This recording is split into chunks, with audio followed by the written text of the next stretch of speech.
Hi, this is Mike Umscheid from ARCSys, and today we're going to talk about CECL and prepayments. One of the things we've noticed as we've talked with our clients is this concept of prepayments and how our clients have historically thought about it. Well, to be truthful with you, most of our clients don't really spend a lot of time thinking about prepayments unless they're doing some kind of asset liability management, which really doesn't affect the accounting. It's more of a management tool. So now that we have CECL, the current expected credit loss, prepayments kind of become a lot more important. And really understanding prepayments is really integral to getting your CECL modeling right. I can tell you that a lot of people are making a big mistake right now because they're trying to utilize the prepayment speeds they have in their ALM model with their CECL model. The problem is those are two really distinctly different things. In an ALM model, you're trying to measure cash flow, you would include loan growth, you would do all these things, and it's all based on your history. Now, I'm going to tell you how CECL works. CECL is also based on your history, but it's not based on loan growth.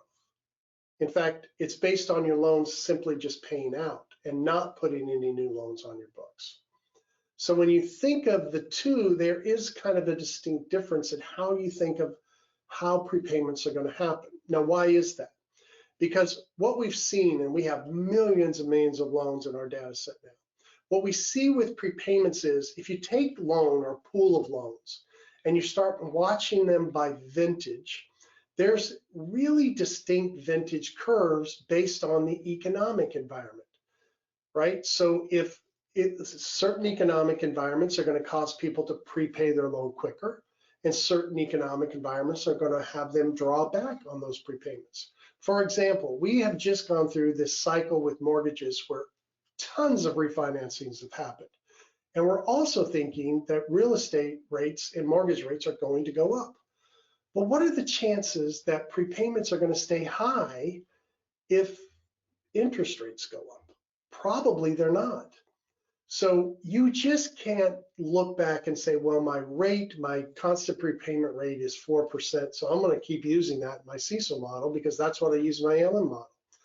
Those two things can be distinctly different in how you think of your modeling.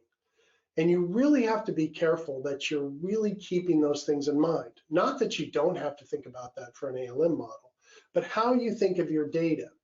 And one of the things we talk a lot about here is life cycles. And I'm going to tell you, you really need to look at the life cycles of your prepayments because sometimes you may be surprised as to how they're moving and how big they really are.